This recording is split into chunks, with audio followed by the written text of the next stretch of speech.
Sábado Verde, radio y podcast, en la radio pública de la Ciudad de Buenos Aires.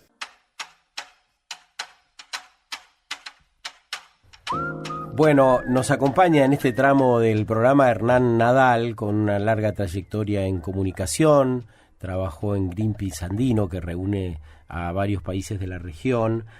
Tiene su propia agencia, Guaraní, está inaugurando ahí esos caminos. Y es el flamante presidente de AEDROS, una asociación que nuclea a todos los profesionales del desarrollo de fondos de las ONGs en la Argentina.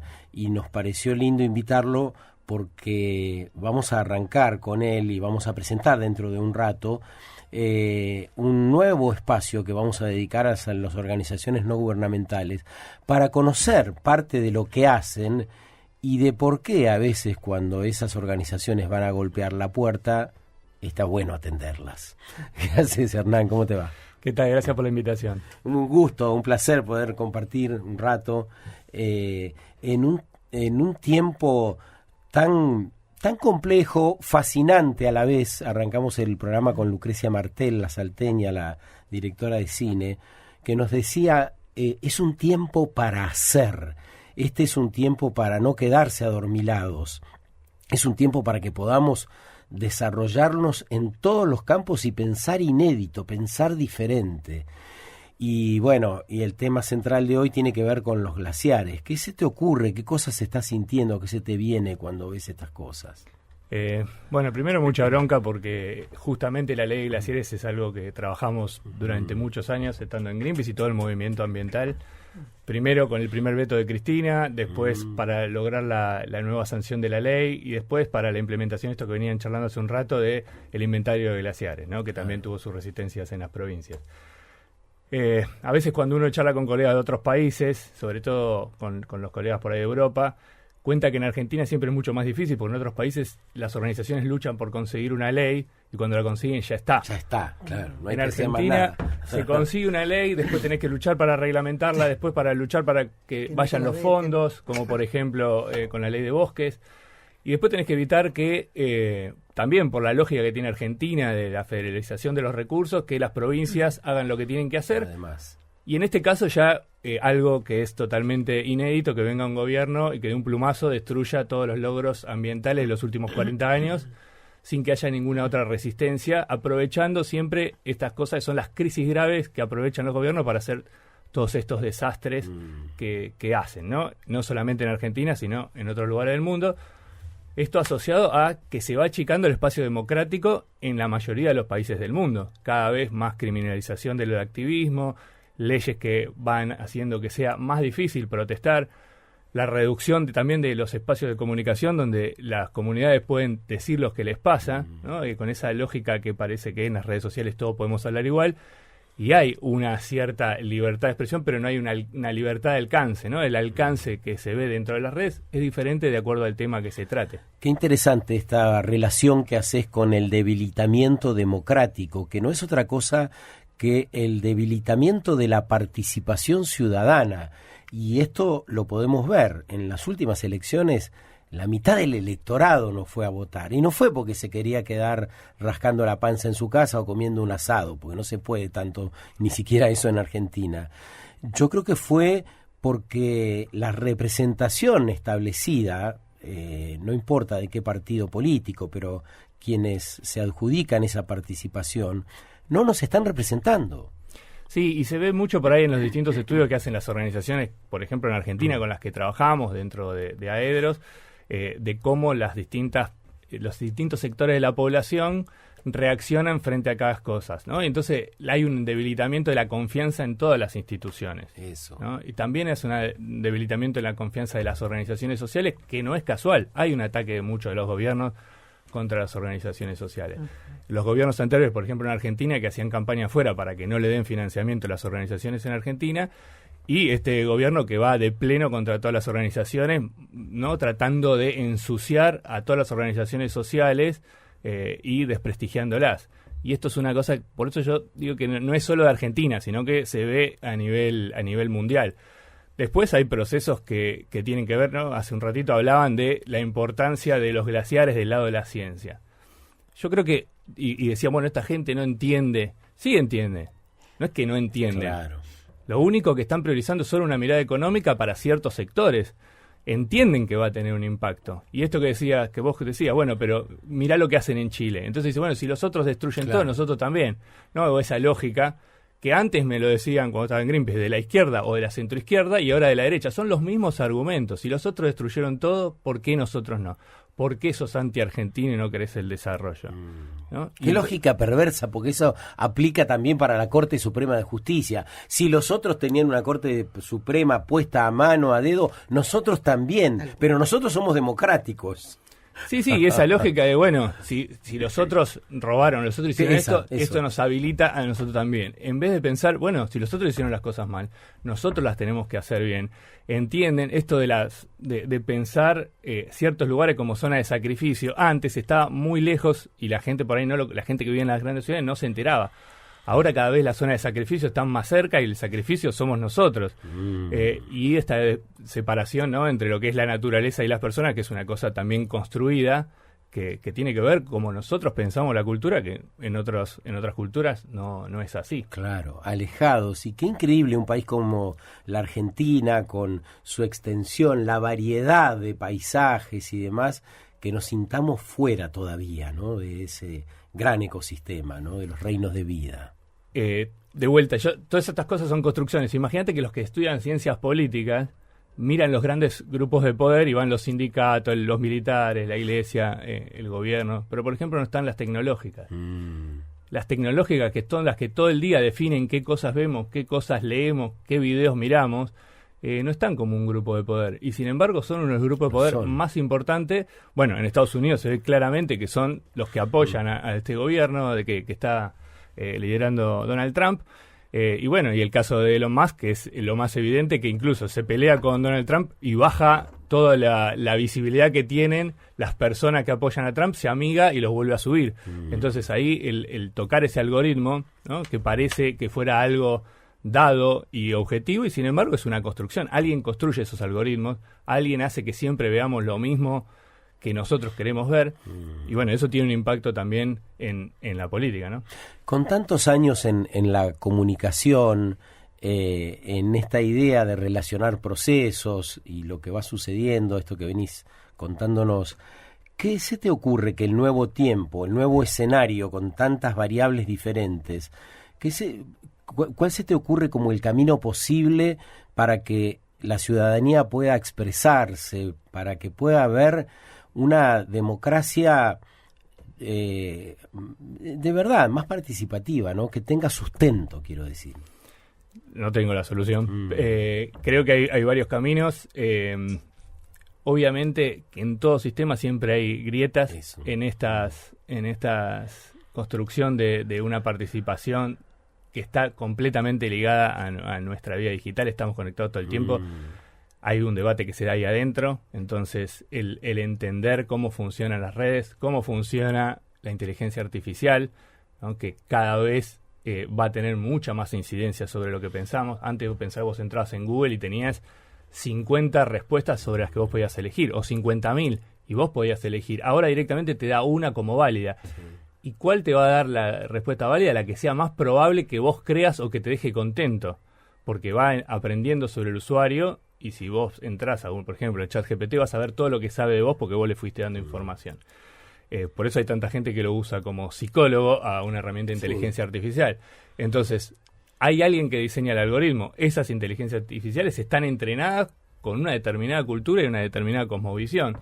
Entonces, nosotros tenemos que entender todo eso, porque eso es lo que afecta las formas en que nosotros primero nos informamos, donde conformamos nuestras decisiones y después cómo actuamos. Entonces yo creo que en la parte digital hay una cosa muy importante, y después también en el relacionarse con personas, que parece, digamos, frente a frente, que parece algo rarísimo y que hace que obviamente haya que hacer un esfuerzo para juntarse 10 personas y charlar sobre determinado tema. No es más fácil mandar un tuit enojado y listo, ¿no? Y bueno, yo creo que el volver a ciertas reuniones presenciales tiene que ver, ¿no?, y el involucrarse con los problemas que pasan, algunos porque por ahí nos gustan los grandes problemas, y otro por ahí es involucrarse para resolver que en tu barrio no tenés un semáforo. y parece una cosa menor, pero la participación en esos espacios cambia algo dentro de las personas y sobre todo cuando logran cosas, ¿no? El ejercicio de poder reclamar, de poder involucrarte en las cosas que pasan, más allá de enojarse, me parece que es importante. Parecía clave. Estamos con Hernán Nadal, el flamante presidente de AEDROS, que es esta asociación que nuclea a profesionales de desarrollo de fondos, de ONGs, y tiene que ver esto con ese fortalecimiento institucional también, que decíamos, de otras instituciones. ¿Qué querés hacer desde ahí? ¿Qué se han propuesto? Bueno, esta organización empezó siendo argentina, ya está trabajando con profesionales de toda América Latina, y también la idea, y ese es uno de los objetivos que tenemos, es también federalizarlo más. Empezó siendo como muy porteña. Entonces se están sumando organizaciones del resto del país y de América Latina para intercambiar estas formas de poder generar los recursos para las organizaciones. Las organizaciones tienen diversas formas de financiamiento, algunas se financian a través de gobiernos, ¿no? Otras se financian a través de lo que es cooperación internacional, ¿no? Por ahí otros países que invierten en el desarrollo de algunos programas en América Latina o en África, por ejemplo, y que eso también está totalmente debilitado porque Estados Unidos cortó de un día para otro toda esa ayuda, ¿no? USAID, que era... Sí. Y después otros países empezaron a copiarlo, porque en Europa también. Entonces todos esos fondos que llegaban a distintas organizaciones se cortaron o se redujeron muy rápidamente. Otras organizaciones dependen de empresas. Imagínate, en Argentina también muchas de las empresas que donan también tienen problemas económicos, con lo cual cortan también parte de esa ayuda, y muchas se financian con donantes individuales, ¿no? Gente que aporta mensualmente o por única vez frente a los pedidos de las organizaciones. Hay una cosa que es muy importante, que es en Argentina la cantidad de personas que donan todavía es baja en comparación a otros lugares, y todavía la gente no conoce por qué es tan importante donar dinero, ¿no? En vez de donar solamente cosas. Porque muchas veces frente a una situación de catástrofe la gente quiere donar un montón de cosas, pero lo que se necesita muchas veces es dinero para poder sostener a las organizaciones. Y en esa profesionalización del sector estamos, y ahí, bueno, cada organización tiene prioridad sobre una u otra fuente de financiamiento, pero son muy importantes. Y a nivel global, esto de fortalecer la importancia de lo que hacen las organizaciones y la transparencia en el uso de los recursos, ¿no? Para poder ir en contra de este desprestigio que quieren dar de ciertos sectores. Unos cuantos desafíos ahí, entonces. También se viene como un rediseño, más allá de la transparencia y del eficaz manejo de esos fondos, como un rediseño de la fuente de esos recursos, ¿no? Dónde salir a buscar, cómo hacerlo y qué sé yo. Y me parece que eso tiene que ver también con que se den a conocer también esas organizaciones, qué es lo que hacen y demás. Vamos a profundizar en un rato. Está Hernán Nadal con nosotros, y bueno, se queda un rato más. Sábado Verde, radio y podcast, en la radio pública de la ciudad de Buenos Aires.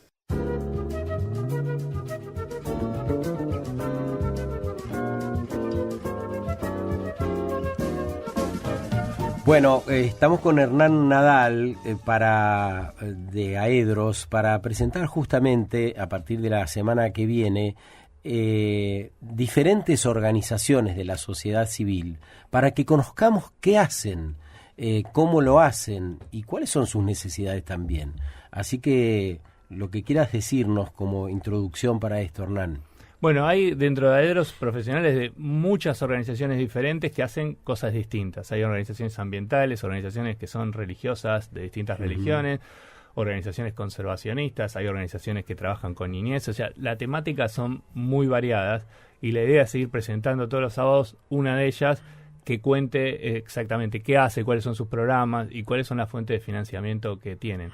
En Argentina, como te decía antes, la cantidad de personas que donan es muy baja todavía, ¿no? Estamos alrededor de 2,5 millones de personas de la población general.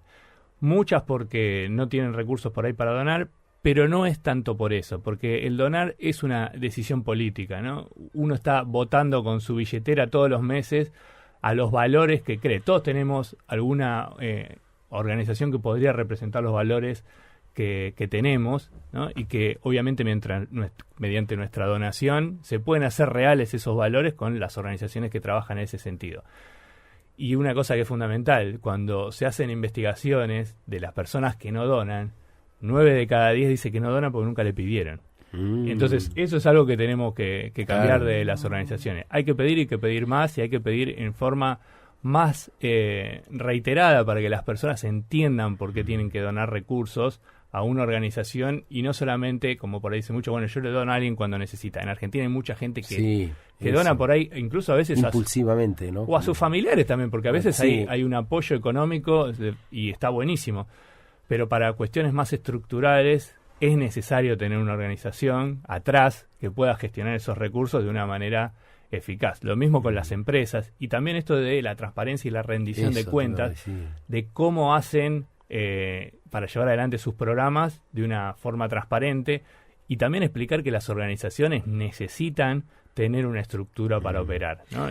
Porque muchas veces los fondos internacionales dicen, bueno, te doy la plata para los programas, pero no dan plata para que funcione la organización, para que paguen la luz del lugar donde están, para que paguen los salarios. Los sueldos de las organizaciones sociales son muy bajos comparados, ya son bajos en Argentina todos los sueldos, pero las organizaciones son todavía más bajos. Hicimos una encuesta el mes pasado sobre los profesionales que trabajan en las organizaciones sociales, en las áreas de recaudación.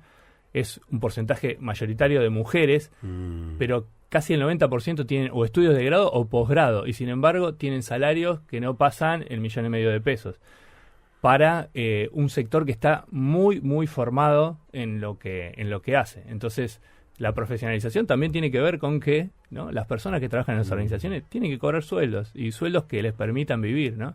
Y hay a veces dice, no, que sean todos voluntarios. Es una cosa que por ahí no tiene sentido, hay que romper con eso. Pensemos, por ejemplo, y esta lógica también que quieren imponer, bueno, los que hacen las cosas buenas la tienen que hacer voluntariamente y se tienen que dedicar y se tienen que morir de hambre.